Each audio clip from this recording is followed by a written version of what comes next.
Bismillahirrahmanirrahim. Assalamualaikum warahmatullahi wabarakatuh. Waalaikumsalam warahmatullahi wabarakatuh. Alhamdulillah wassalatu wassalamu ala Rasulillah wa ala alihi wa sahbihi wa man walah. Asyhadu an la ilaha illallah wahdahu la syarikalah. Asyhadu anna Muhammadan abduhu wa rasuluhu la nabiyya wa la rasula ba'da. Allahumma la sahla illa ma ja'altahu sahla wa anta in syi'ta taj'alul hazna sahla. Rabbi shrah li sadri wa yassir li amri wahlul 'uqdatam min lisani yafqahu qawli. Allahumma la taj'al musibatana fi dinina wa la taj'alid dunya akbara hammina wa la mablagha ilmina. Allahumma 'allimna ma yanfa'una wanfa'na bima 'allamtana warzuqna ilma wa jannibna ma yadhurruna fi dinina wa dunyana ya arhamar rahimin.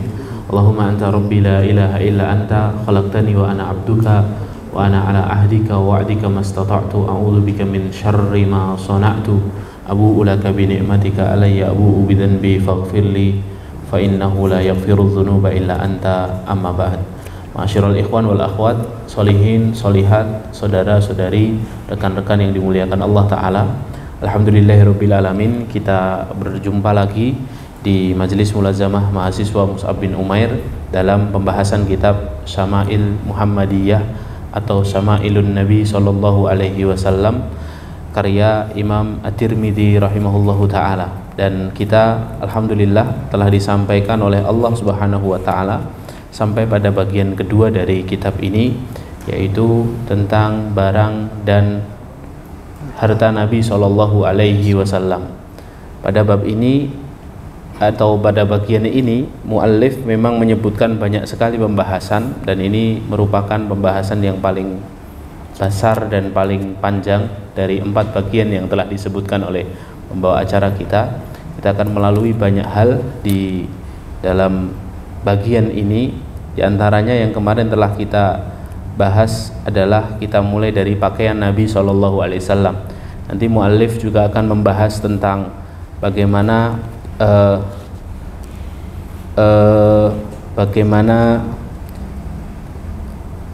khuf Nabi sallallahu alaihi wasallam, lalu bagaimana juga sandal Nabi sallallahu alaihi wasallam, lalu setelah itu ada juga cincin Nabi sallallahu alaihi wasallam dan bagaimana Rasulullah SAW menggunakan cincinnya, lalu makanan pokok Nabi sallallahu alaihi wasallam, baju besi, sarung, gaya berjalan Nabi sallallahu alaihi wasallam, terus cara duduk Nabi sallallahu alaihi wasallam, baru setelah itu adab-adab yang lainnya. Intinya adalah muallif di sini memberikan kepada kita apa yang menjadi harta dan benda yang Rasulullah SAW miliki dan bagaimana cara Rasulullah SAW menggunakan.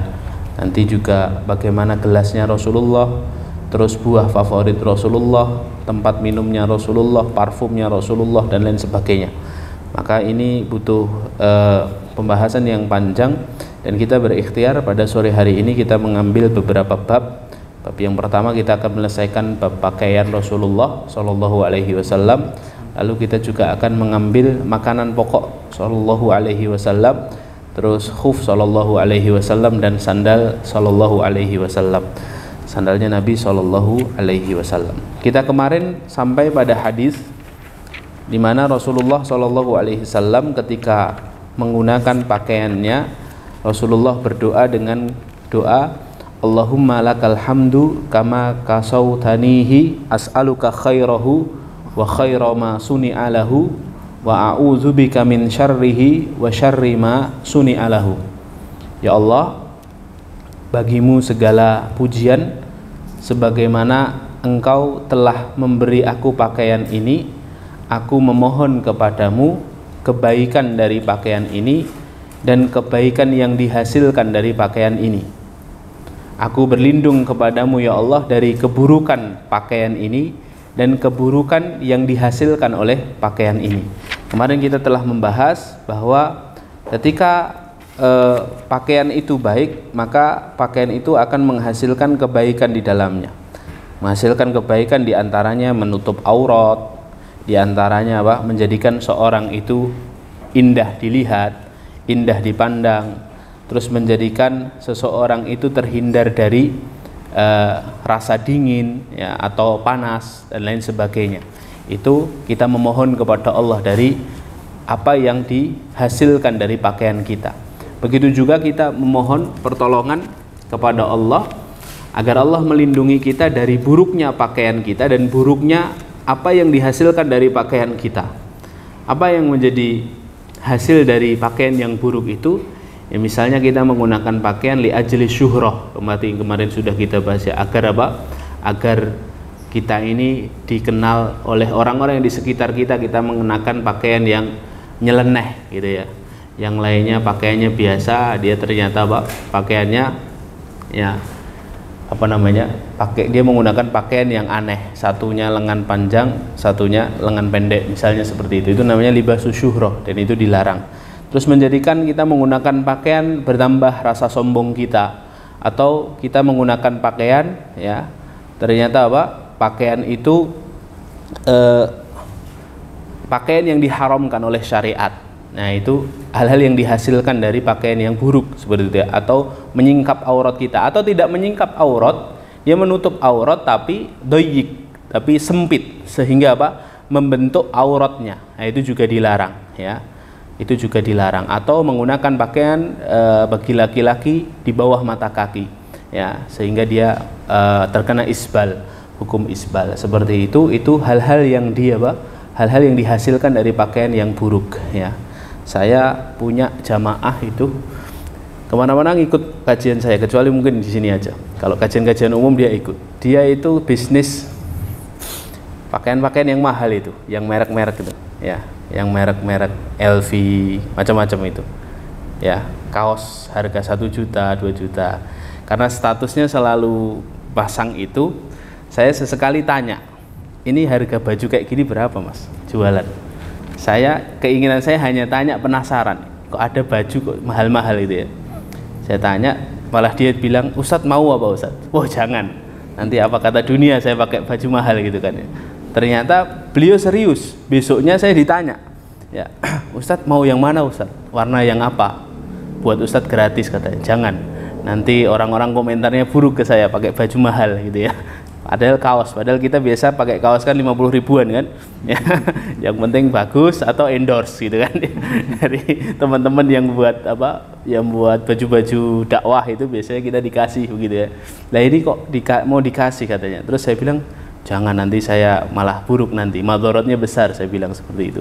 Ternyata besoknya pulang kajian dibawain betul ikhwan ya, dibawain betul.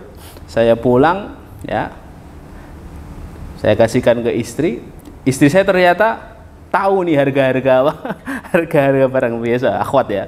Jadi tahu ini harganya mahal ini ya. Tak cek di Shopee di apa itu harganya memang mahal gitu ya. Jadi saya agak bingung ini mau pakai di mana. Akhirnya saya sudah memutuskan tidak saya pakai keluar. Saya pakai buat bersih-bersih rumah gitu ya. Biar nggak hanya orang tahu ya. Jadi pas ya bersihin motor, bersihin mobil gitu ya. Bersih-bersih itu pakai baju itu aja ya. Dikhawatirkan apa? Nanti kadang-kala juga ketika menggunakan pakaian seperti itu kita sulit lepas dari rasa kiber ya. Rasa ini loh bajuku ini mahal gitu, itu sulit gitu ya. Makanya makanya mending tidak usah dipakai. Ya tetap dipakai sebagai menghargai beliau, paling untuk olahraga atau untuk di rumah saja ya. Jadi hadirin muliakan Allah, kadang-kala ya pakaian yang kita pakai itu justru menjadikan kita ini mendapatkan madharat dari yang dihasilkan dari pakaian tersebut. Nah, itu tidak diperbolehkan. Ya, dalam hadis yang lain yang tidak disebutkan oleh Imam At-Tirmidzi ya, ada seorang bernama Abu Nadrah ya. Abu Nadrah ini berkata, Abu Nadrah ini mungkin seorang tabi'in ya, karena mengetahui bertemu dengan para sahabat. Fakana ashabun Nabi SAW idza labisa ahaduhum sauban jadidan qila lahu. Para sahabat Nabi SAW itu kalau melihat saudaranya menggunakan pakaian yang baru, maka mereka biasanya berkata kepada saudaranya, tubli wa yukhlifullahu ta'ala. Tubli wa yukhlifullahu ta'ala. Tubli itu artinya apa? Baju ini akan menua dan akan digantikan oleh Allah Subhanahu wa ta'ala untukmu yang baru. Maksudnya ini doanya para sahabat kepada saudaranya ya, bahwa biarkan baju ini saja yang menua. Usiamu tetap panjang dan kebaikan untuk dirimu itu tetap berlangsung, seperti itu ya. Jadi doanya para sahabat itu kalau punya saudaranya punya baju baru itu apa? Tuh beli. Ya, biarkan bajunya yang menua, kamu jangan menua gitu loh. Ya, kamu tetap hidup dalam keberkahan, dalam kesehatan, usia yang panjang, kesehatan dan keselamatan dengan menggunakan baju ini. Biarkan bajunya saja nanti yang lusuh, nanti biar diganti Allah Subhanahu wa taala dengan yang baru. Ya. Nah, ini doanya para sahabat radhiyallahu anhum ajmain ya. Ternyata doanya sahabat itu memang merujuk dari sebuah hadis yang mana Rasulullah SAW juga menyontohkan. Rasulullah SAW pernah dalam Sahih Bukhari disebutkan ya, dari hadis Ummu Khalid ya. Rasulullah SAW pernah membawa baju ya, pakaian berupa selendang warna hitam ya, lalu Rasulullah berkata, man tarawna naksuha hadhil khamisah, siapa yang kamu lihat cocok dengan selendang ini, minta pendapat dari para sahabat. Fa uskital qaum, maka orang-orang di sekitar Rasulullah diam. Lalu Rasulullah SAW berkata, utuni bi ummi Khalid. Ummi Khalid mana ini kok tidak kelihatan? Ummu Khalid ini sahabiyah ya. Fa utiya bi an-nabi sallallahu alaihi wasallam, lalu Ummu Khalid dipanggil, lalu Nabi sallallahu alaihi wasallam memberikan selendang itu kepada Ummu Khalid. Lalu Rasulullah SAW mengatakan ya, abli wa akhliki ya, wahai selendang ya, menualah bersama Ummu Khalid, dan wahai Ummu Khalid, tetaplah tampil menarik dengan selendang ini ya. Jadi kalimat abli, tubli, menualah dengan pakaian ini itu biasa digunakan Rasulullah, terus dicontoh oleh para sahabat ya. Intinya apa? Intinya ketika seorang itu menggunakan pakaian ya, orang yang diberi Allah kenikmatan pakaian yang bagus ya, Rasulullah nyontoin kita jangan hanya pakaiannya saja yang bagus, tapi orang yang mengenakannya, usianya, kesehatannya ya, terus keselamatannya juga harus didoakan, seperti itu ya. Jadi ini Rasulullah juga memberikan contoh kepada kita tentang bagaimana Rasulullah menebar cinta kepada orang-orang yang ada di sekitarnya ya, memberikan kebahagiaan untuk orang-orang yang di sekitarnya, sehingga apa? Selamat hatinya dari rasa hasad, rasa dengki, rasa ghil kepada saudaranya. Ini harus kita latih juga ya. Ketika saudara kita ini punya kenikmatan, ya sudah, kita ikut bersyukur ya, atau kalau kita punya kenikmatan, kita bagi kenikmatan itu kepada orang-orang yang ada di sekitar kita ya. Baik, kita masih dalam hadis-hadis soal pakaian. Dalam hadis lain, hadis Anas bin Malik, kata Anas bin Malik radhiyallahu anhu, kana ahabbus thiyab ila Rasulillah, pakaian yang paling disenangi oleh Rasulullah ya, yalbasuhu al-hibarah ya. Nabi SAW itu biasa menggunakan ya, pakaian yang terbuat dari kain hibarah.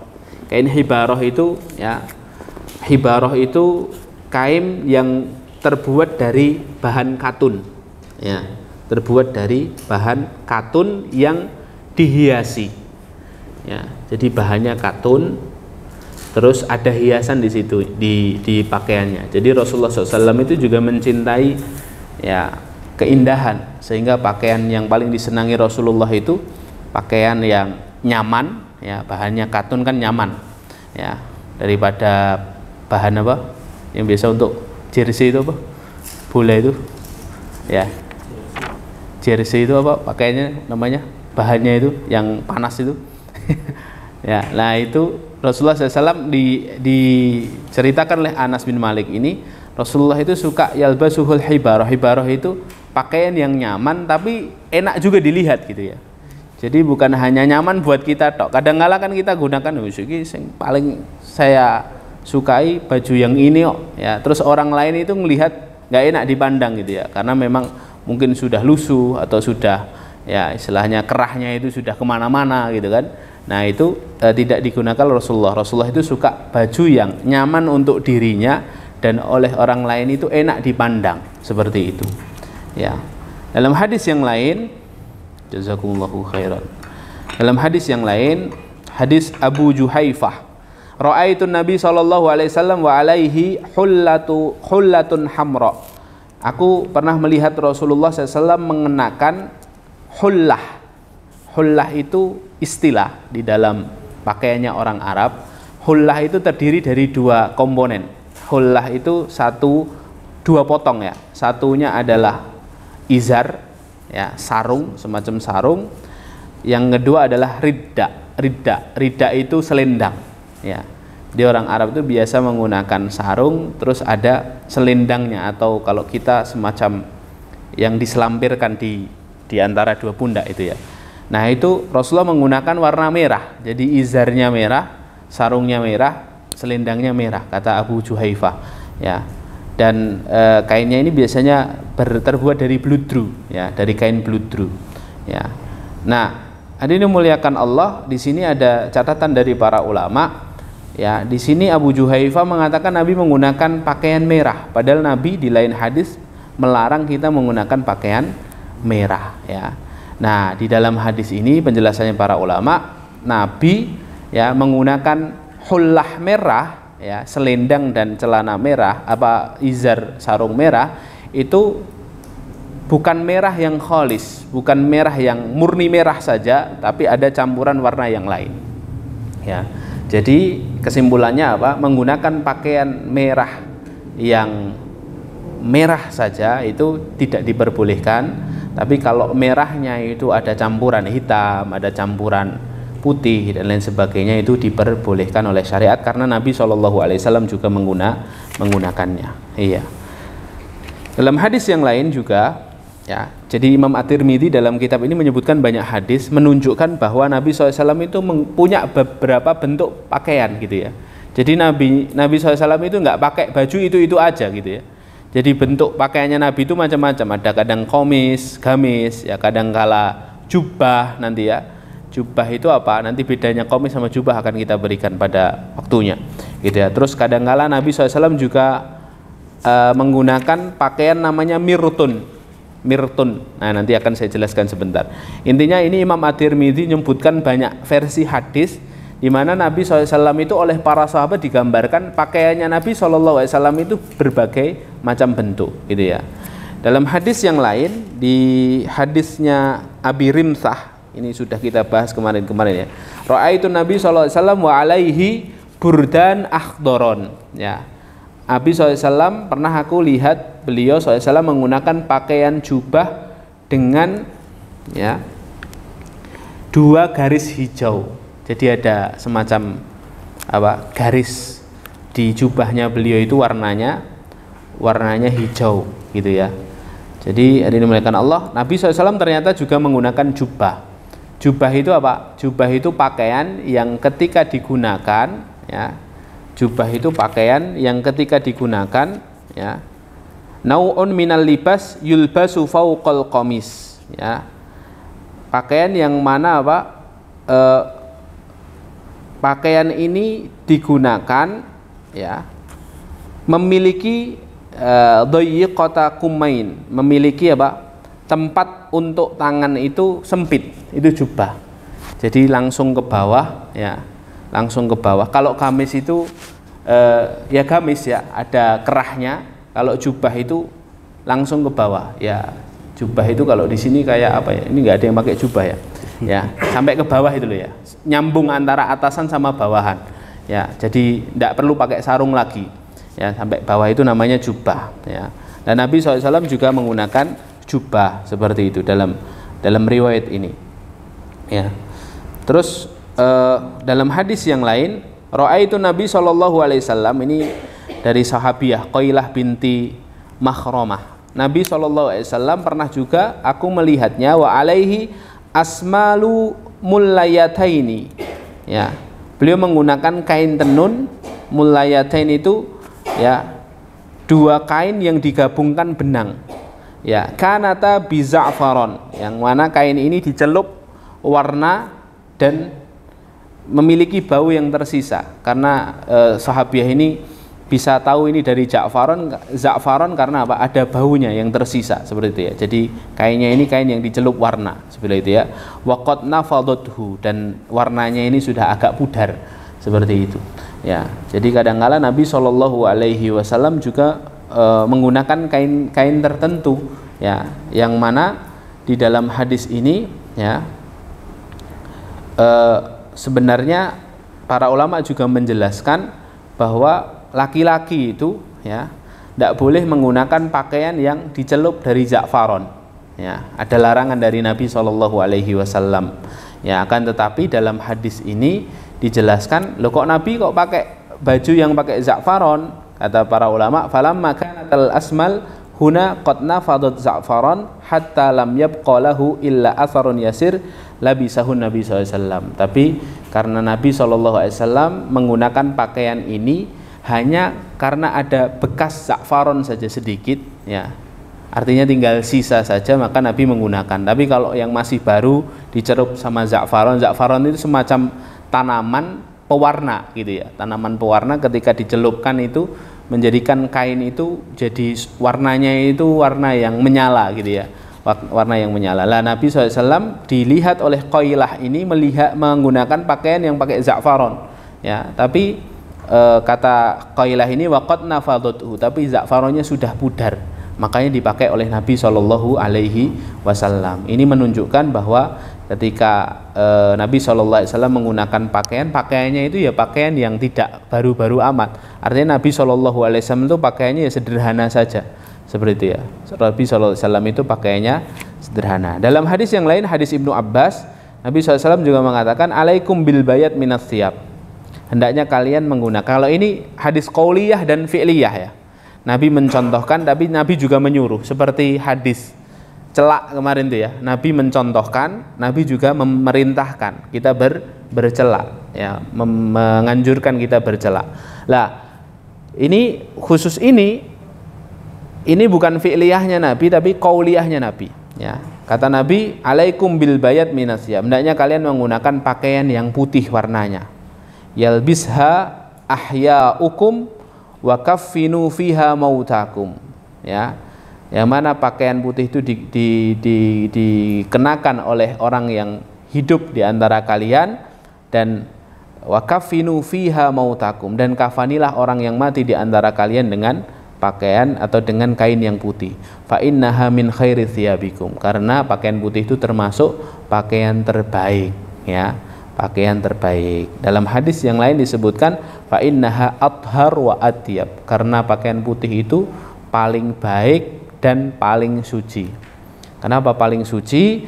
Karena kalau ada kotoran langsung kelihatan ya. Tapi kalau pakaiannya hitam gelap, ada kotoran nggak kelihatan ya. Jadi pakai pakaian putih itu sunnah ya, pakai pakaian putih itu sunnah Nabi SAW. Hadis yang lain Abu Dzar juga mengatakan ataitun Nabi wa alaihi saubun abiyad, aku pernah bertemu Nabi dan Nabi SAW selalu menggunakan pakaian putih ya, menggunakan pakaian putih. Baik, selanjutnya hadis mirtun tadi ya, hadis mirtun. Kharaja Rasulullah SAW, kata Ibunda Aisyah, zata ghadatin wa alaihi mirtun min sya'rin aswad ya. Nabi SAW pagi-pagi keluar dari rumahnya, zata ghadatin wa alaihi mirtun, Nabi mengenakan pakaian tebal dengan min sya'rin aswad, dengan pakaian tebal yang berbulu hitam, jadi pakaian wool itu ya, pakaian hangat itu ya. Nah mirtun itu hampir sama dengan jubah ya. Kalau jubah itu pakaian digunakan di musim panas, kalau mirtun itu digunakan di musim dingin. Makanya kalau antum beli gamis Arab ya, ikhwan atau akhwat, gamis Arab itu ada dua versi. Ada yang versi musim panas sama ada yang versi musim dingin. Ya, kalau antum beli kayak Haramain gitu-gitu ya, merek-merek Arab itu ada yang versi musim dingin, karena mereka kan cuma mengenal dua musim saja, saifiyah sama syita kan, saif sama syita. Kalau musim panas itu biasanya yang kain-kain adem itu ya, yang biasanya mengkilap, kain-kain Arab itu untuk musim panas. Nah memang panas betul di sana kalau pas musim panas. Tapi kalau musim dingin, bulan-bulan Desember kayak gini, Desember, Januari, Februari itu musim dingin. Di Madinah itu sampai 3 derajat Celcius seperti itu. Lah itu biasanya gamisnya yang gamis tebal. Ya, gamis tebel. Saya tadi sebenarnya mau nyontoh yang antum pakai gamis tebel, tapi kok sumuk ketok jadi nggak jadi.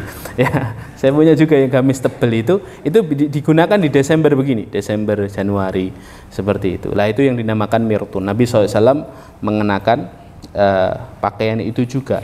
Ya, intinya, konklusinya, ya, kesimpulan dari semua hadis tentang pakaian ini, ya. Wa bihadza yakunul musannif anha ma yata'allaq bi libasin Nabi sallallahu alaihi wasallam.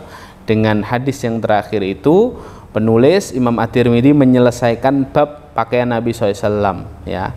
Intinya adalah dari sini kita tahu bahwa Nabi SAW punya bermacam-macam pakaian, model pakaian, ya, model pakaian, ya. Kadangkala Rasulullah menggunakan izar dan ridak tadi, kadangkala Nabi SAW menggunakan komis, kadangkala Rasulullah menggunakan jubah, kadangkala Rasulullah SAW menggunakan mirtun tadi, ya. Ya, ini menjelaskan bahwa perkara dalam masalah pakaian ini perkara yang luas, tidak dibatasi oleh syariat, ya, kecuali apabila ada dalil yang melarang, ya. Seperti di depan kita sudah bahas, ya, bahwa ada larangan-larangan syariat soal pakaian ini. Misalnya apa? Misalnya kemarin, ya, pakaian yang menjadikan kita sombong itu tidak boleh dipakai. Pakaian yang isbal tidak boleh. Berpakaian dari dari sutra, ya, atau libasus syuhroh, pakaian yang nyeleneh, atau pakaian yang tasyabuh kepada kebiasaan orang kafir itu juga tidak boleh. Selain itu maka perkaranya sangat luas. Ya, perkaranya sangat luas. Itu boleh pakai pakaian apa saja, yang penting dalam batasan-batasan syariat. Seperti itu, hadirin dimuliakan Allah. Nah, ini bab pakaian, ya, bab pakaian. Ada yang tanyakan? Tidak ada. Baik, kita lanjut. Babuh maja'a fi aisy Rasulillah. Bab soal makanan pokok Nabi SAW. Ya. Ini makanannya Rasulullah apa gitu, ya. Wal aisyu, ya, wal aisyu, makanan pokok adalah makanan yang dimakan atau dikonsumsi untuk menghilangkan rasa lapar, ya. Makanan biasa dikonsumsi, ya, untuk menghilangkan rasa lapar itu makanan pokok. Oke. Nah, ini di sini hadirin Allah, ya. Nabi SAW itu punya makanan pokok yang tidak muluk-muluk, ya. Imam At-Tirmidzi ingin menggambarkan bahwa makanannya Nabi SAW itu sekadar untuk mengganjal perut saja, ya. Nabi pernah berdoa untuk keluarganya, Allahumma rzuq ala Muhammadin qutan. Ya Allah, rezekikan anugerahkan kepada keluarga Muhammad ini qut.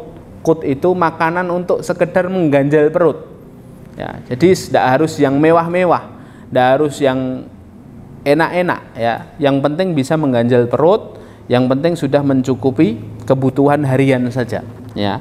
Itu makanannya Nabi SAW. Nah, ini ada hadis yang menarik, ya. Suatu hari pernah Muhammad bin Sirin. Muhammad bin Sirin ini siapa? Tabi'in, ya. Tabi'in, wafat 110 Hijriah. Pernah bermajlis dengan Abu Hurairah. Lah, baru setelah itu alaihi thauban mumasyaqon min kattanin fatamakhata fi ahadihima. Abu Hurairah ketika bermajlis dengan Ibnu Sirin itu menggunakan pakaian yang mumasyaqon. Mumasyaqon itu pakaian yang terdiri dari beberapa warna dan dari jahitan yang rapi. Artinya ini pakaian yang tidak murah gitu, ya. Pakaian tidak murah. Abu Hurairah menggunakan pakaian itu di zaman tabi'in. Baru setelah itu Abu Hurairah tamakhoto. Tamakhoto itu mengeluarkan lendir dari hidungnya. Sisi, ya. Kalau bahasa Indonesia sisi itu apa? Buang lendir dari hidung itu loh. Buang umbel dari hidung. Ya, itu menggunakan pakaiannya beliau itu. Ya, pakaian yang bagus itu. Jadi gini. Ya, seperti itu. Terus dibersihkan. Ya, dibersihkan pakai kainnya. Nah, Ibnu Sirin lihat seperti itu, ya. Terus Abu Hurairah ketika mengeluarkan lendir itu, ya, Ibnu Sirin berkata, bah yatamakhat Abu Hurairah fil kattan. Wah gitu ya. Wah Abu Hurairah membuang lendirnya di atas bajunya. Laqad ra'aituni wa inni la akhiru fima baina mimbari Rasulillah sallallahu alaihi wasallam. Ya, lalu Abu Hurairah ini berkata, laqad ra'aituni, ya, aku telah melihat diriku sendiri di zaman Rasulullah, wa inni la akhiru fima baina mimbari Rasulillah wa hujrati Aisyah.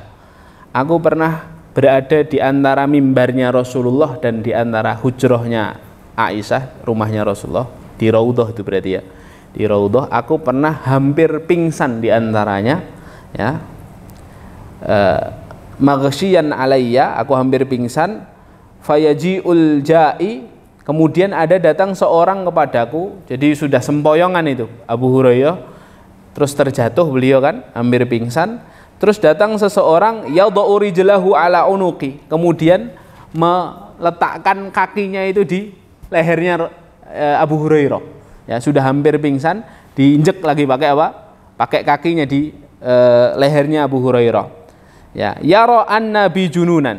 Dia mengira bahwa aku ini gila. Jadi jalannya sempoyongan terus jatuh gitu ya. Dikirain orang gila diinjek, ya.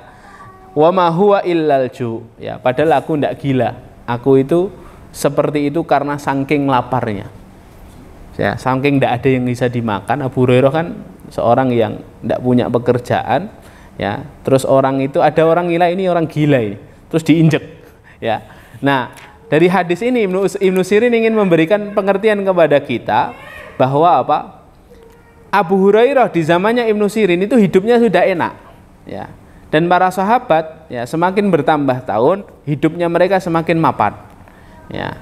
Tapi Abu Hurairah ingin menceritakan bahwa hidup yang enak ini ya baru-baru aja. Dulu kami ketika hidup bareng Rasulullah itu hidupnya betul-betul sengsara. Karena untuk makan aja kadang nggak ada, gitu ya.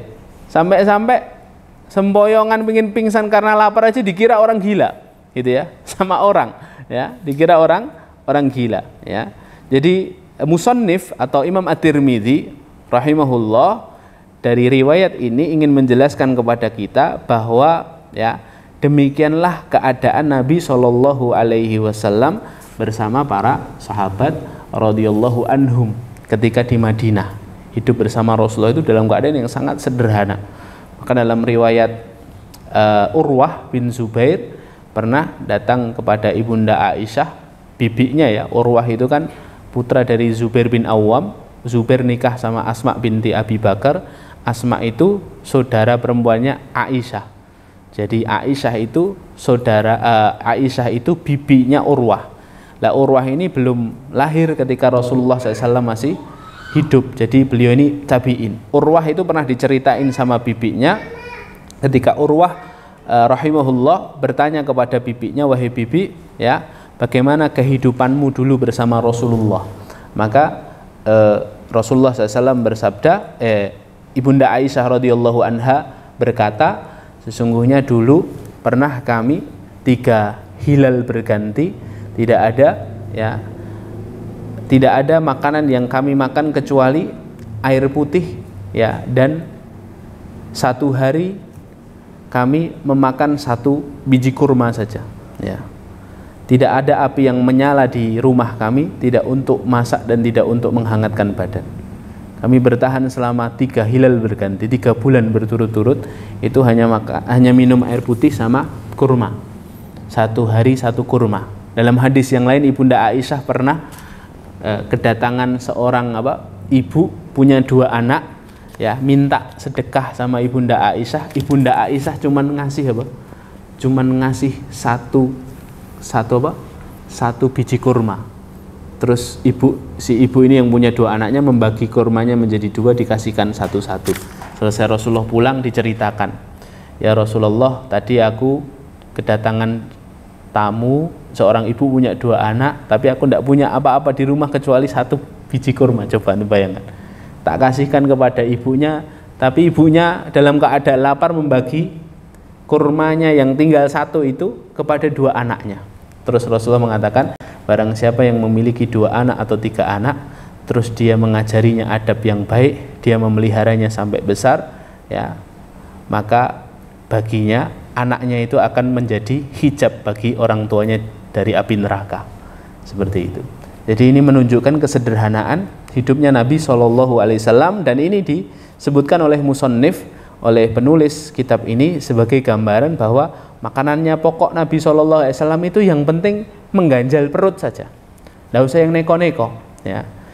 Bahkan dalam hadis yang lain kita juga dapatkan, dalam Sahih Bukhari juga ada, ya, bahwa Nabi SAW ketika selesai sholat subuh, menunggu waktu syuruk, selesai waktu syuruk, waktu duha datang ke rumahnya Ibunda Aisyah, karena hari itu adalah gilirannya Ibunda Aisyah. Di dalam hadis Ibnu Abbas itu, Rasulullah kalau waktu syuruk selesai sholat 2 rakaat, Rasulullah mengunjungi semua pintu rumah istrinya, ya. Istrinya dikunjungi satu persatu. Istri yang terakhir dikunjungi adalah istri yang mendapatkan jatah hari itu. Jadi beliau sarapan di situ, beliau nanti singgah juga di situ. Makanya ketika hari itu semua sudah dikunjungi, hanya sekedar mengunjungi sebentar saja, ya, hanya sekedar tersenyum kepada istrinya lalu menanyakan kabar. Makanya semua istrinya Nabi SAW itu merasa, akulah istri yang paling dicintai Nabi SAW, ya. Ya, jadi seperti itu beratnya sebenarnya kalau punya istri lebih dari satu, ya. Kira-kira istri Anda merasa paling dicintai atau malah gelut dewi gitu, ya. Jadi itu yang harus dipikirkan oleh para suami yang hendak menambah istri sebenarnya, ya. Jadi Rasulullah seperti itu. Terus akhirnya yang terakhir itu yang didatangi adalah siapa? Istri yang dapat jatah hari itu. Nah, punya cerita istri yang terakhir adalah Ibunda Aisyah. Masuk ke rumah Ibunda Aisyah, terus Rasulullah bertanya, hal min syai' ya Humairah, ada sesuatu yang bisa dimakan wahai Humairah? Kata Ibunda Aisyah, la syai'a ya Rasulullah, tidak ada sesuatu yang bisa dimakan hari ini ya Rasulullah. Lalu Rasulullah berkata, idzan fa anni shaim, kalau gitu aku tak puasa, ya. Jadi nggak ada apa-apa itu, Rasulullah inisiatifnya apa? Puasa, ya. Ini dari hadis ini kita bisa mengambil banyak faedah. Di antara faedahnya apa? Bolehnya kita berpuasa sunnah dengan niat belakangan. Jadi niatnya nggak harus sebelum sahur, sebelum azan. Kalau puasanya puasa sunnah, syaratnya tidak melebihi waktu duhur. Kalau sudah waktu duhur belum makan juga, terus baru duhur aku tak poso, itu nggak sah. Ya, batasnya sampai duhur saja. Ya, itu boleh. Tapi kalau saum wajib tidak boleh, ya. Saum nazar atau saum Ramadan itu harus mabit, harus malamnya dia harus sudah niat untuk puasa, seperti itu, ya. Terus pelajaran yang lainnya yang dapat kita ambil bahwa Rasulullah itu betul-betul hidupnya sederhana bersama istrinya. Kalau tidak ada makanan ya sudah puasa. Rasulullah itu inisiatifnya cuman kalau tidak ada makanan puasa. Ya, tidak bilang kepada Aisyah, ya sudah go food aja, gitu, ya. Enggak, ya sudah. Kalau tidak ada makanan puasa. Tapi lihatlah hadis yang lain disebutkan oleh para ulama juga. Rasulullah SAW pernah pas gilirannya Ibunda Aisyah, Rasulullah itu sudah niat puasa. Terus ketika masuk ke rumahnya Ibunda Aisyah, ternyata Ibunda Aisyah semalam habis dapat makanan kesukaan Rasulullah dari tetangganya, ya. Makanan yang terbuat dari madu, manisan gitu, ya. Kesukaannya Rasulullah itu sesuatu yang manis. Terus akhirnya apa? Paginya sudah disiapkan untuk Nabi SAW, Nabi sudah puasa, ya. Terus masuk ke rumahnya Ibunda Aisyah. Ibunda Aisyah menghidangkan untuk Nabi SAW, ya Rasulullah, aku telah menyiapkannya untukmu, ya. Apa yang dilakukan Rasulullah? Rasulullah membatalkan puasanya, ya. Kenapa Rasulullah membatalkan puasanya? Karena Rasulullah tahu betul prioritas amal, ya. Bahwa puasanya itu amalan sunnah, sedangkan membahagiakan istri itu amalan wajib, ya. Maka yang wajib harus didahulukan dari amalan sunnah, ya. Tapi lihatlah, semuanya ini menunjukkan bahwa apa? Bahwa memang Rasulullah SAW itu makanannya ya makanan yang sederhana saja, ya. Tidak muluk-muluk, tidak harus yang platingnya masya Allah, ya. Harus sebelum dimakan difoto dulu, ya kan, terus diupload di Instastory gitu, ya. Tidak, yang biasa saja. Yang penting bisa untuk menghilangkan rasa lapar, gitu, ya. Itu hadis pertama. Hanya ada 2 hadis di dalam bab ini. Hadis yang kedua, ya, ini hadis pengecualian. Masyabi'a Rasulullah, kata Malik bin Dinar. Malik bin Dinar ini tabi'in, ya. masa bi'a Rasulullah min khubzin qattu wala lahmin illa ala dhofaf. Jadi beliau ini seorang tabi'in tapi dengar cerita dari para sahabat. Nabi SAW itu tidak pernah kenyang sekalipun, baik kenyang karena makan roti maupun makan daging, illa ala dhofaf, kecuali ketika Nabi SAW makan bareng-bareng orang banyak. Itu Nabi SAW kelihatan kenyang. Jadi kalau Nabi itu makannya nggak banyak-banyak, tapi kalau lagi bareng-bareng yang lain makan, beliau juga ikut makan, sehingga para sahabat lihat Rasulullah ini sudah kenyang. Ya, itu persaksiannya para sahabat. Nah, dalam hadis ini ya dijelaskan apa itu dhofaf. Dhofaf itu apa? Dhofaf itu an yatanawal ma'annas, makan bareng bersama orang-orang di sekitarnya. Makan bersama itu ya, makan satu nampan bareng, itu juga sunnah ya.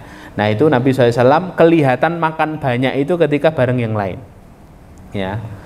Nah kata Imam Abdullah bin Abdurrahman ini gurunya Imam At-Tirmidzi, beliau mengatakan ya, apa itu dhofaf? Dhofaf itu kasratul aidi, jadi makanannya satu nampan, tangannya banyak ya, kasratul aidi, jadi makan bareng ya, makan bareng ya. Dan kata beliau, makan bareng itu selalu mendatangkan keberkahan. Jadi makan bareng itu makanannya mungkin tidak terlalu banyak, tapi bisa mengenyangkan. Nah itu yang dimaksud hadis ini. Jadi Rasulullah itu jane ya tidak terlalu makan banyak, tapi karena makannya bareng-bareng, jadikan Rasulullah SAW itu terlihat kenyang ya, tidak seperti biasanya ya. Imam Ahmad pernah mengatakan, idza jama'at ta'amu arba'an, kalau kita pas makan ada 4 hal ini ya, faqad kamula, maka akan datang keberkahan, akan lengkap sempurna keberkahan dalam makanan kita. Ada 4 hal. Yang pertama apa? Idza dzukira rasmullah fi awwalihi, ketika kita bismillah dulu ketika mau makan, mengawalinya dengan bismillah. Wa humidallahu fi akhirih, menyelesaikannya dengan alhamdulillah yang kedua.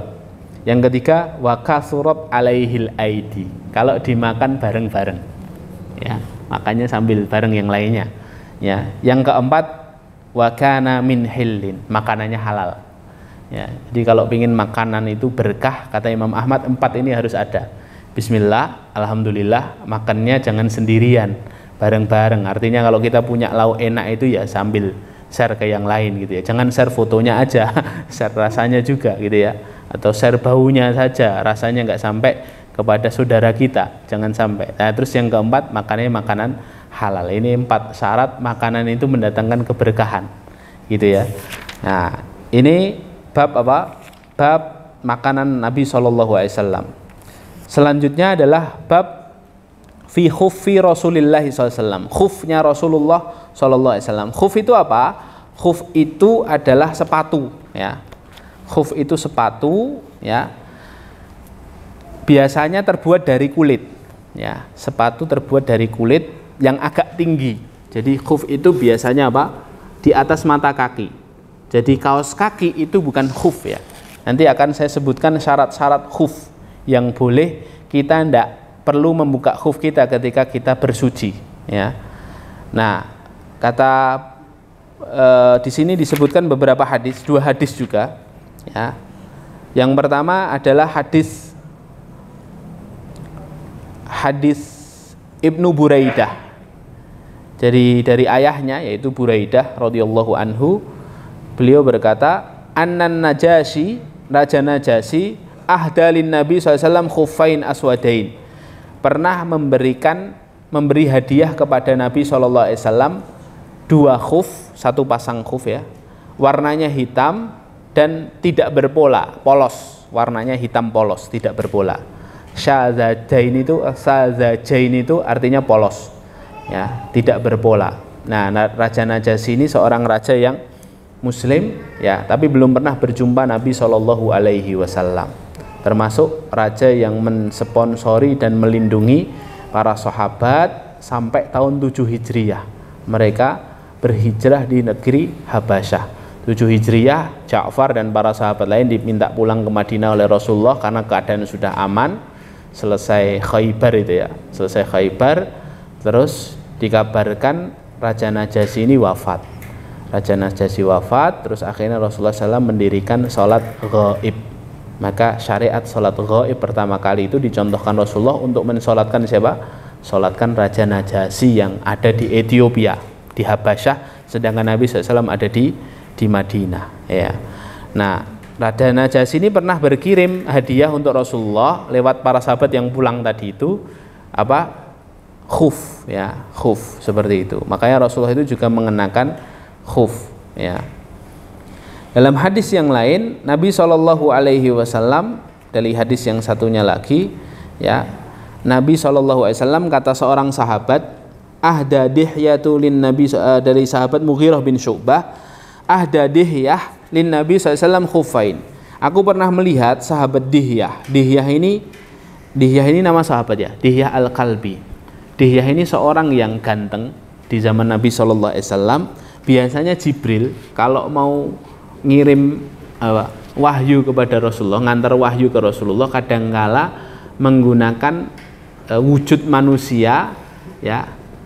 Beberapa kali itu wujud manusia yang ditiru oleh Jibril itu wujudnya Dihyah Al-Kalbi ini ya. Karena parasnya itu ya, diantara kata para ulama min ajmalis sahabah, diantara sahabat yang ganteng. Sampai Jibril itu kalau menjelma sebagai manusia sering menggunakan wajahnya Dihyah ini, Dihyah Al-Kalbi. Antum catat namanya ya, Dihyah Al-Kalbi, nanti masuk ujian. Dihyah Al-Kalbi ya. Lah Dihyah ini pernah pernah memberi hadiah Nabi SAW khufain ya, khufain. Nah, sekarang kita bahas sedikit tentang apa syaratnya mengenakan khufain ini ya. Jadi di dalam syariat itu ada pembahasan soal masul khufain, mengusap khuf ketika kita dalam keadaan bersuci. Jadi ketika kita dalam keadaan safar atau dalam keadaan mukim, itu kita tidak perlu nyopot khuf kita atau sepatu kita ketika kita ini hendak wudhu ya. Jadi tidak usah repot nyopot sepatu, cukup mengusapnya saja ya, tidak usah mencopot sepatunya. Lah, mengusap khuf ini ada syaratnya. Di antara syaratnya itu ada 5 syarat ya, 5 syarat. Syarat yang pertama adalah ketika kita menggunakan khuf, agar khuf kita nanti bisa hanya sekedar kita usap saja ketika kita hendak bersuci, kita ketika menggunakan khuf kita dalam keadaan suci. Ini syarat pertama. Jadi kalau dalam keadaan berhadas terus kita pakai khuf, terus nanti waktu azan datang terus kita mau wudu, kita hanya mengusap khuf saja, itu tidak boleh. Karena pas pakai khuf kita dalam keadaan tidak suci. Jadi syaratnya ketika mau pakai itu dalam keadaan sudah wudu dulu, sudah suci. Ini syarat pertama ya. Kata Rasulullah, da'huma fa inni adkhaltuhuma thahiratain. Biarkan keduanya, jangan kamu lepas ya. Sesungguhnya keduanya ketika aku pakai, aku dalam keadaan suci. Jadi selama kita ketika pakai khuf atau sepatu itu dalam keadaan suci, maka ketika kita hendak berwudu lagi, kita tidak perlu melepas khuf kita. Ya, ini syarat pertama. Syarat yang kedua, hendaknya kedua khuf atau sepatu itu tadi dalam keadaan suci juga ketika dipakai. Jadi zatnya itu suci, ya, zatnya dalam keadaan suci, ya. Karena kalau dalam keadaan najis, maka kita tidak boleh ngusap kan, tidak boleh ngusap, ya, dalam keadaan najis. Jadi kitanya dalam keadaan suci, ya, khufnya juga dalam keadaan suci. Suci dalam artian tidak ketempelan najis atau tidak terbuat dari bahan yang najis. Ya, misalnya dari kulit anjing atau dari kulit babi, seperti itu kan najis ya, maka tidak boleh ya. Terus yang ketiga syaratnya apa? Khufnya harus tebal, menutup sampai mata kaki dan bisa digunakan untuk jalan lama. Jadi banyak orang yang mengkiaskan khuf itu kaos kaki, ya, maka ini beda antara kaos kaki dengan khuf itu beda ya. Karena khuf itu syaratnya apa? Kaos kaki memenuhi syarat ya sampai mata kaki. Tapi kaos kaki itu tidak bisa digunakan untuk jalan lama, ya. Tidak tebal juga. Jadi bahannya harus bahan yang kuat, ya. Jadi kalau kaos kaki ini jawrab, bukan khuf, ya, bukan khuf. Jadi syaratnya harus kuat, tebal, menutup sampai mata kaki, agak tinggi ya berarti, terus bisa digunakan untuk jalan lama. Syarat keempat, dalam mengusap khuf itu untuk hadas kecil, bukan untuk janabah, atau yang mengharuskan kita mandi. Ya, jadi khuf itu hanya boleh, mengusap khuf itu hanya boleh ketika kita berhadas kecil. Misalnya buang air, terus kan kita hadas kecil, atau buang angin, ya, lah itu wudunya boleh hanya sekedar mengusap khuf. Tapi kalau terus akhirnya dia dalam keadaan junub, misalnya dia mimpi basah gitu malam harinya, pagi harinya ketika mandi dia harus copot khufnya, ya, nggak boleh ngusap-ngusap khufnya harus dicopot, ya. Jadi untuk hadas kecil saja, ya. Dan batasnya kata Rasulullah, amarona Rasulullah SAW idza kunna safaran alla yanzi'a khifafana salasata ayyam. Rasulullah memerintahkan kepada kami untuk tidak melepas sepatu kami, ya, kalau kami dalam keadaan safar selama 3 hari. Jadi batas pakai khuf itu 3 hari. Kalau sudah pakai wudu terus sholat, besok nanti lagi wudu sholat 3 hari, setelah 3 hari masuk hari keempat, khuf harus dicopot, harus wudu lagi, wudu sempurna, kaki harus diusap, ya. Salah satu ayyam walayaliyahunna illa min janabatin, ya, kecuali jika junub, ya, illa min janabah. Nah, ini menunjukkan bahwa hadas besar tidak bisa kita tetap menggunakan khuf, ya. Kalau safar 3 hari, kalau mukim 1 hari, ya. Kalau mukim 1 hari batas maksimalnya 1 hari 1 malam. Terus syarat yang kelima untuk masalah khuf ini hendaknya, ya ini tadi yang kelima yang waktunya, hendaknya mengusapnya pada waktu yang telah ditentukan oleh syariat. Kalau mukim sehari semalam, kalau safar 3 hari 3 malam, ya. Dari sejak kapan? Dari sejak dia mengusap khuf. Misalnya dia mengusapnya jam 5 sore, berarti 24 jam kemudian itu 1 hari 1 malam, seperti itu. Baik, ini masalah khuf, hadirin yang muliakan Allah. Juga dibahas oleh Imam At-Tirmidzi bahwa Nabi SAW itu juga ada hukum soal khuf itu, ya. Terus yang terakhir yang soal sandal, ya, soal sandal. Sandal ini cukup banyak tapi menarik, ya, menarik. Saya bahas secara cepat saja. Intinya adalah untuk masalah sandal ini Nabi SAW itu punya satu model sandal. Sandal Nabi SAW dalam hadis riwayat Anas bin Malik, kaifa kana na'lu Rasulillah, Nabi SAW itu sandalnya bagaimana? Lahuma kibalan. Nabi SAW itu punya sandal dengan 2 tali, sandal jepit itu, swallow itu, ya. Kira-kira seperti itu, yang 2 tali, jadi bukan yang selop, jadi 2 tali. Itu sandalnya Nabi SAW, ya. Dan sifat sandalnya macam-macam. Sebagian sahabat mengatakan fina alaini makhsyufataini. Jadi sandalnya Nabi SAW itu punya 2 tali sandal itu, ya. Dan sandalnya Nabi SAW itu dijahit, ya, dalam keadaan dijahit. Makanya dalam satu hadis Nabi SAW itu kan pernah dikatakan oleh Aisyah, Nabi kalau di rumah itu bantu-bantu jahit, bantu-bantu bersihkan perkakas rumah, bantu-bantu jahit pakaian dan sendal beliau SAW. Jadi sendalnya Nabi itu sendal yang terjahit, seperti itu, ya. Ibnu Umar juga mengatakan, ya, inni ra'aitu Rasulullah yalbasun ni'al alladhi laisa fiha sya'ar. Ya, aku pernah melihat Nabi SAW menggunakan sendal yang tidak berbulu. Jadi sendalnya Nabi SAW sendal yang dari kulit, tapi kulit yang sudah disamak, seperti itu, ya, sudah disamak. Jadi bulunya itu tidak terlihat, seperti itu, ya. Terus dalam hadis sendal ini, tentang bab sendal ini, ada hadis juga dari Abu Hurairah. Ini juga penting untuk disampaikan. La yamshiyanna ahadukum fi na'lin wahidatin. Tidaklah hendaknya kalian tidak berjalan menggunakan satu sendal. Ini hadis redaksinya Nabi SAW dari sahabat Abu Hurairah. Liyun'iluhuma jami'an aw liyuhfihima jami'an. Hendaknya kalau hanya pakai sendal, dia pakai semuanya atau dia lepaskan semuanya. Tidak boleh pakai satu sendal tok, ya. Para ulama lantas membahas apa alasan Rasulullah kok tidak boleh pakai satu sendal. Ya, para ulama membahas ada dua alasan. Alasan yang pertama, Pak, li alla yakuna fi dzalika tasyabbuh bi syaiton. Ya. Karena menggunakan satu sendal saja itu tasyabuh dengan syaitan.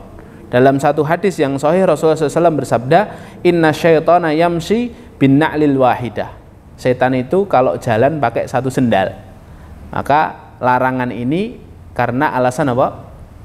Menyerupai syaitan. Alasan yang kedua, li alla yakuna zulman lil badan. Masya Allah ya. Ya, para ulama mengatakan Rasulullah itu hikmahnya apa? Tidak boleh menggunakan satu sendal agar kita tidak zolim kepada badan kita. Jadi adil itu tidak hanya kepada orang lain, bahkan kepada badan kita juga harus adil. Kalau yang kanan pakai sendal, yang kiri juga harus pakai sendal. Masya Allah. Ya, jadi tidak boleh dibedakan. Ya, Ibnu Taimiyah dalam kitabnya Ibnul Qayyim punya kitab hadiah untuk cucunya. Jadi anaknya Ibnul Qayyim lahiran, ya, anaknya Ibnul Qayyim punya putra, cucunya Ibnul Qayyim itu hadiahnya apa? Kitab Tuhfatul Maudud bi Ahkamil Maulud. Kitab khusus tentang hukum-hukum mendidik anak. Masya Allah, ya. Nah, dalam kitabnya itu Ibnul Qayyim menyebutkan perkataan gurunya Ibnu Taimiyah.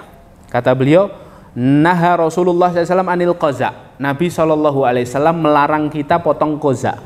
Potong qaza itu apa? Potong menyisakan sebagian dan menghabiskan sebagian, itu tidak boleh.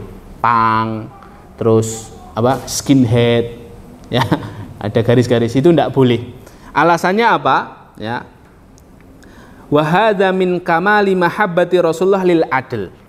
Ini bentuk cintanya Rasulullah SAW terhadap keadilannya kepada badan kita. Ya, artinya apa? Badan kita ini semuanya harus kita kasih keadilan. Artinya kalau kita potong sebagian, dia tidak dapat keadilan. Ya, artinya apa? Yang satu dapat kehangatan, yang satu kedinginan, gitu loh. Ya, satu bagian ada kehangatan, yang satu kedinginan. Dan kata beliau juga melanjutkan, begitu juga inilah mengapa Rasulullah SAW melarang an yamshir rajulu fi na'lin wahidah. Ya, melarang seseorang itu menggunakan satu sendal ketika jalan. Karena apa? Ini menunjukkan kezaliman kita kepada satu anggota badan yang lain. Ya, jadi tidak boleh selewah-selewah, itu tidak boleh. Allah itu berikan kita dua telinga, berikan kita dua mata, berikan kita dua kaki ini agar kita ini belajar adil, gitu ya, untuk diri kita dulu, baru setelah itu kita adil untuk orang lain. Syekh bin Baz pernah ditanya oleh penanya, lau kanatin na'al atsaniyah ba'idatan anni khutwatan aw khutwatain. Wahai Syekh, kalau aku keluar dari masjid, sendalku yang satu sudah dekat sama aku, tapi yang satu agak mencelat ke sana, satu atau dua langkah, apa yang harus aku lakukan? Saya pakai satu dulu terus jalan, satu dua pakai yang kedua, atau saya ambil, saya dekatkan dengan yang jauh terus saya pakai keduanya? Lihat jawabannya Syekh bin Baz. In istata'ta alla tukhalifus sunnah walau bi khutwatin wahidah faf'al. Kalau kamu mampu untuk tidak menyelisihi sunnah walaupun satu langkah, maka lakukanlah. Ya. Jadi harusnya bagaimana? Jangan dipakai satu dulu terus jalan untuk pakai yang kedua. Jadi yang dilakukan gimana? Ya sudah, yang jauh didekatkan dulu, atau yang ini didekatkan yang sana, baru kita pakai bersamaan. Karena menyelisih sunnah. Menyelisih sunnah. Alasannya apa? Ya tadi, satu, niru gaya pakai sendalnya setan. Yang kedua, kita tidak adil kepada anggota tubuh, anggota badan kita. Iya, Masya Allah. Dalam hadis yang lain, Saya lanjutkan sedikit ya. Abu Hurairah juga, idzan ta'ala ahadukum falyabda bil yamin. Kalau kalian menggunakan sendal, mulai dulu dengan yang kanan. Fa idza naza'a falyabda bishimal. Ini hati-hati ya. Kalau kita hendak melepas sendal, lepaskan dulu yang kiri. Ya, faltakunil yumna awwaluhuma tun'al wa akhiruhuma tunza. Jadikan yang kanan adalah yang pertama dipakaikan dan yang terakhir dilepaskan. Itu yang kanan ya. Nah, jadi ini sunnah ya. Dalam hal-hal yang ada permuliaan di dalamnya, kita diminta untuk mendahulukan yang kanan. Sebaliknya pada hal-hal yang bukan soal permuliaan, kita diminta untuk mendahulukan yang kiri. Masuk kamar mandi kiri, keluar dari masjid kiri ya, melepas sendal kiri ya. Kalau menggunakan pakaian kanan ya, karena sesuatu yang dimuliakan oleh syariat ya. Terus hadis yang penting lagi yang terakhir ini ya. Nah, yang terakhir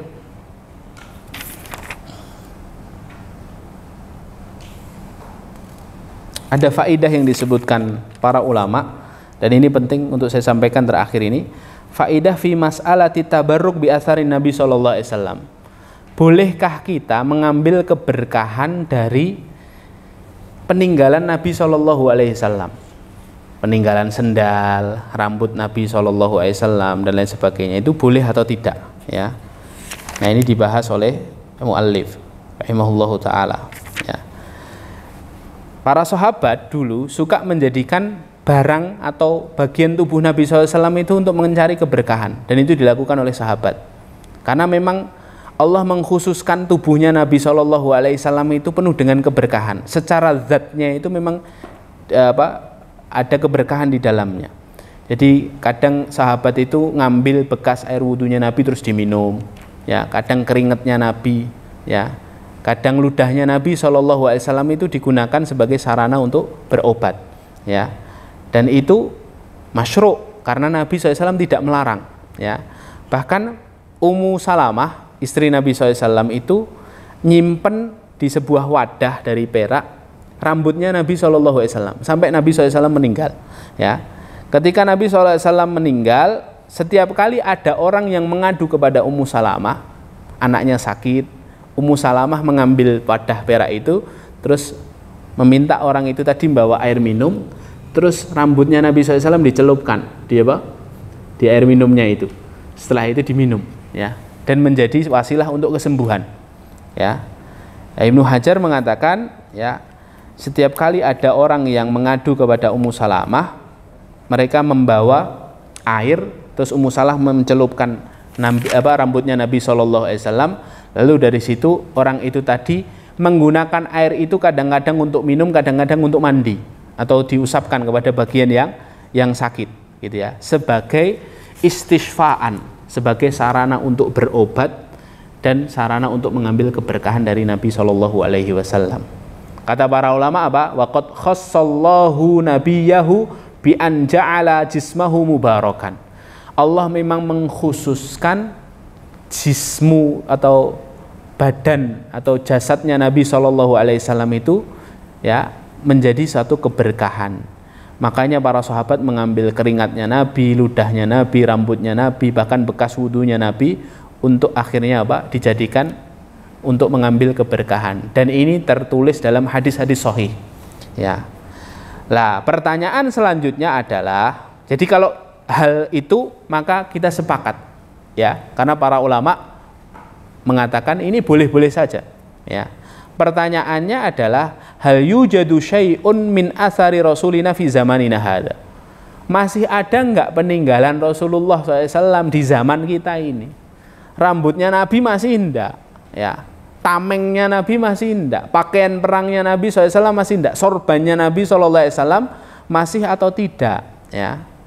Maka ya, para ulama menjawab, kalau asar peninggalan Nabi berupa hadis, berupa sunnah, berupa akhlaknya Nabi, berupa adabnya Nabi, cara muamalahnya Nabi, masih sampai sekarang karena sanadnya terjaga dan kita boleh mengambil keberkahan itu.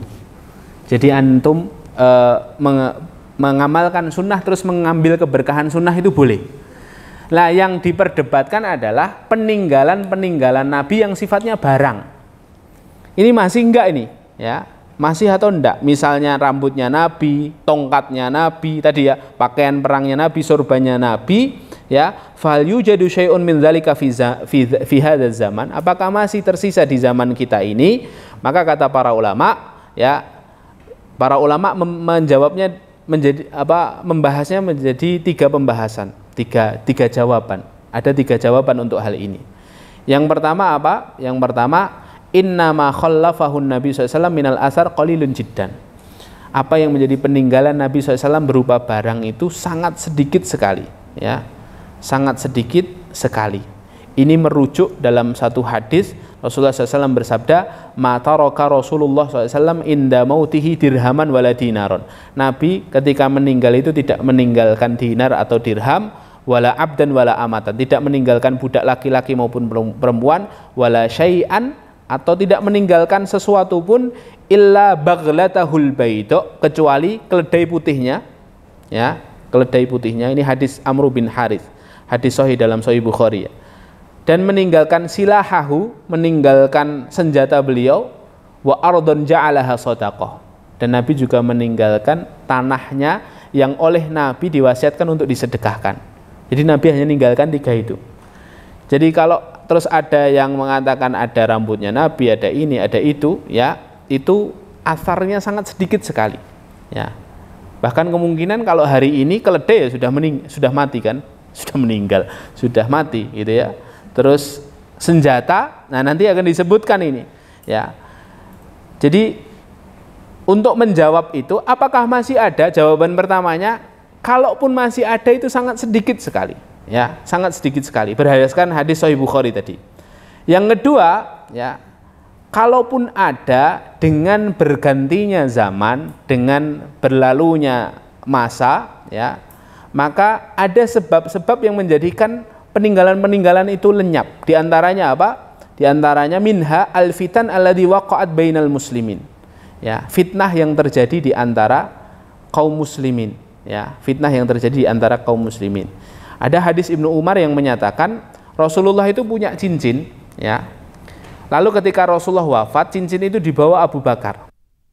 Ketika Abu Bakar wafat, maka cincin itu dipakai oleh Umar. Ketika Umar wafat, dipakai oleh Utsman sampai di masa Utsman, hatta waqa'a ba'du fi bi'ri Aris. Oleh Utsman dan orang-orang di zamannya, cincin ini akhirnya dijatuhkan di satu sumur namanya Bi'r Aris, agar apa? Agar tadi menutup dari pintu fitnah tadi. Agar orang tidak kelahi nyariin cincin ini, ya. Maka oleh para sahabat ketika itu dan para tabi'in berijtihad untuk apa? Untuk mengubur cincin ini, ya. Jadi kalau cincin saja dibegitukan, apalagi peninggalan yang lain, ya, berusaha untuk dihilangkan. Di antara sebab hilangnya peninggalan ini juga perang, ya, perang, ya.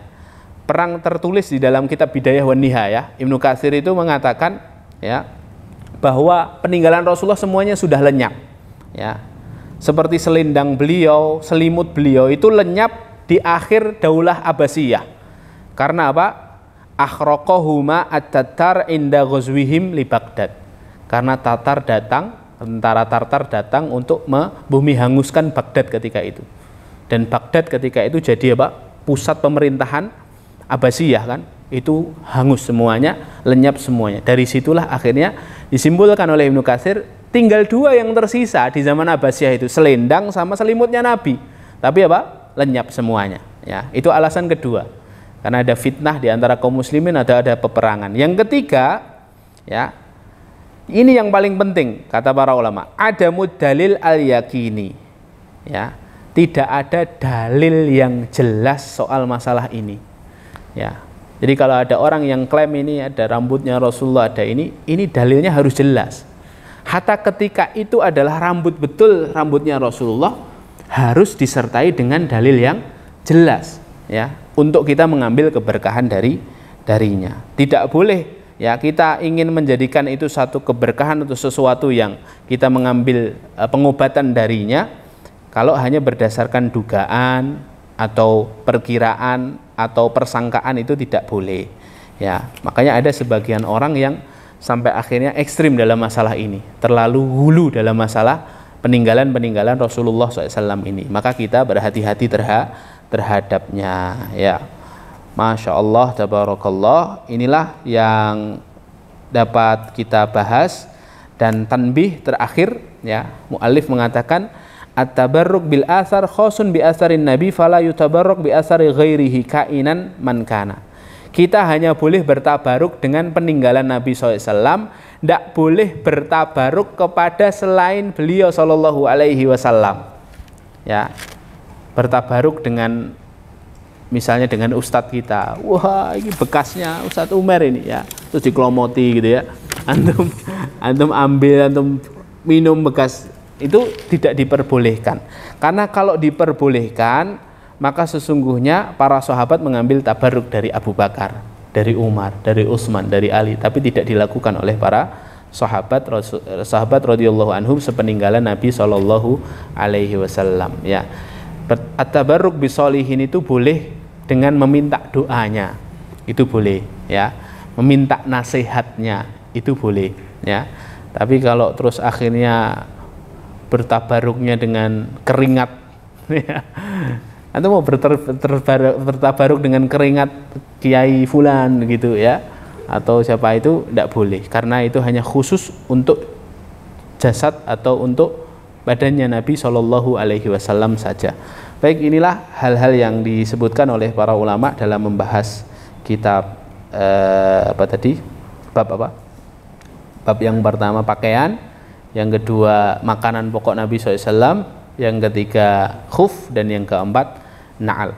Insyaallah dalam kesempatan berikutnya kita masih dalam fisik Nabi Shallallahu Alaihi Wasallam, ya, di bab apa selanjutnya? Selanjutnya adalah cincin Nabi Shallallahu Alaihi Wasallam dan bagaimana Nabi SAW menggunakan cincin, pedang, topi perang, serban, dan lain-lainnya. Ya, insyaallah akan kita bahas sambil pelan-pelan kita mengambil faedah-faedah lain dari para ulama. Baik, saya kira ini, ya, sudah, ini adzannya maghrib sebenarnya agak lama, ya, jam 5.52, ya. Mungkin ada pertanyaan 5 menit.